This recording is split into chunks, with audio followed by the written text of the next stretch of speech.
maybe a time when you weren't a good father or a good mother or a good brother or sister, or you were a bad child, or you didn't do a good job, or you lied, or you were dishonest, or you stole. No one knows this but you, or something you feel good about, say, you know, there's a real dog in me to do that. Something you just really regret. So we make a list of all those things. All of us have some of that.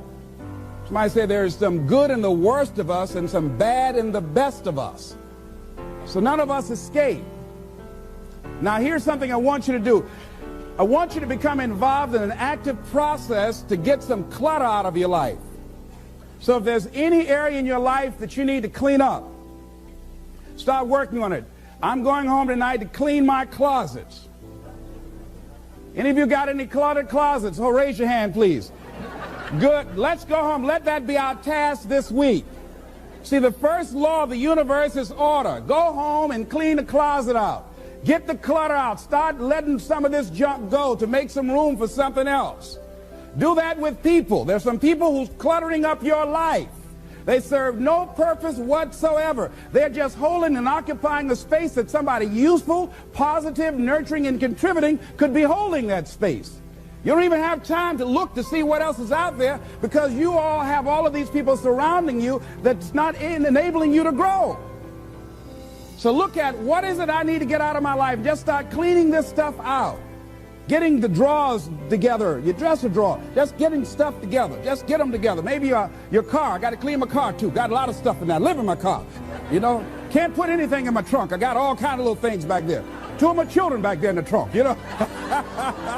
Everything, stuff everywhere. So I say, hey, let me just get this together. See, whatever you have in your environment is a reflection of your consciousness.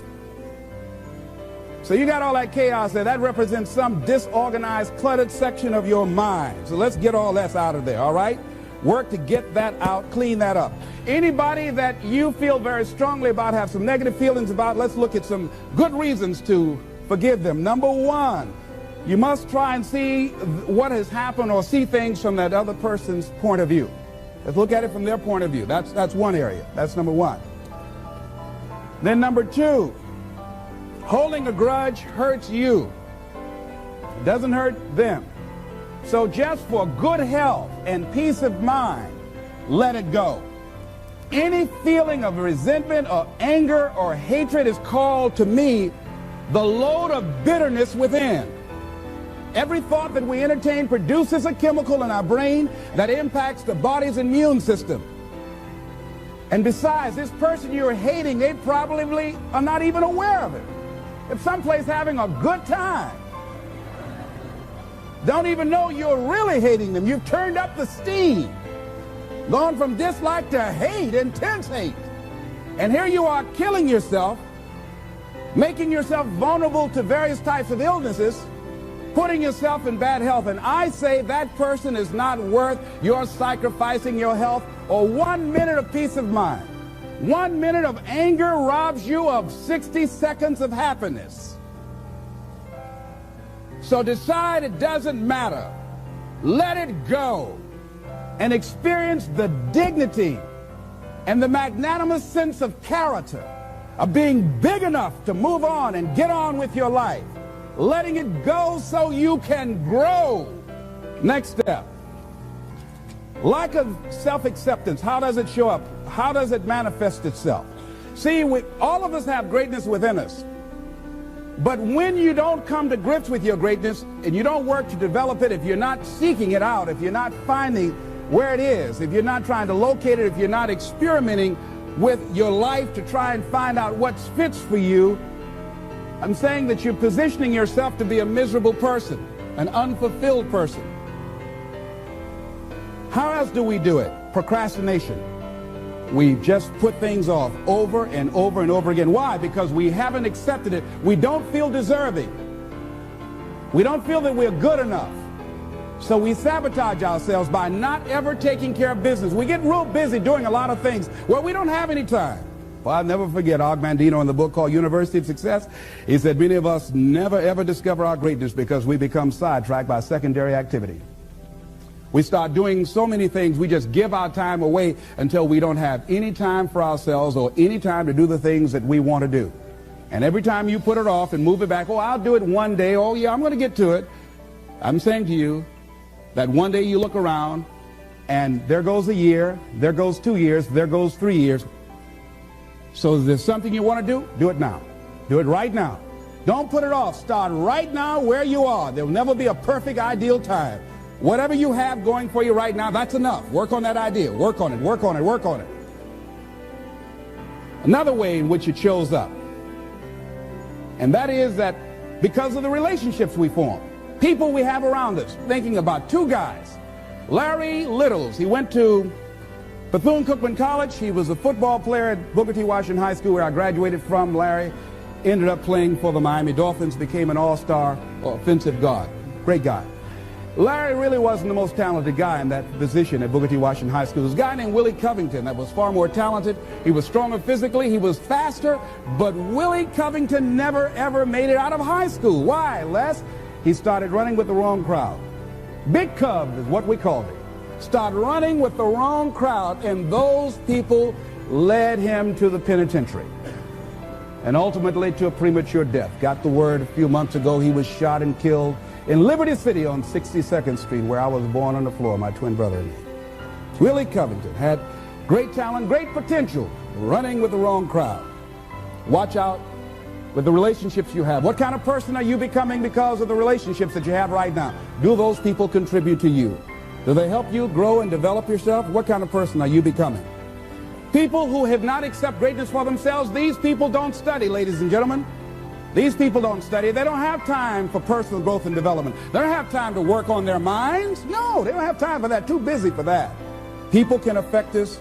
Our peers can affect us. Our environment can affect us. Just working consciously to overcome the poverty consciousness that I was raised in.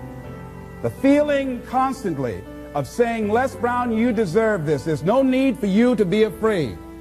It's not too good to be true. It's true because you've earned it. The old-fashioned way, you have worked for it. But every once in a while, it comes up when I least expect it. My heart starts beating fast. And I start questioning myself and doubting myself. And I have to catch myself. You've got to be consciously conscious.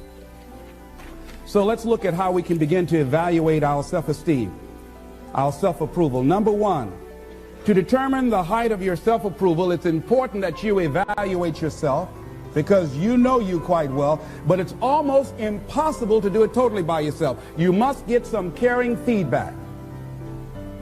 Find somebody close enough to you that has observed you or been around you that you value their opinion, and ask them, how do they see you? How do they rate you in terms of your self-esteem? And then compare what you have with what they say. See, there are things many times that people can see in us that we can't see because it's a blind spot. If I were to be talking to you and my breath is offensive and you don't tell me, and then I go around, not only do you know, everybody else around here knows. And then when I'm walking toward people, they say, oh, Les, I'll be right back, you know.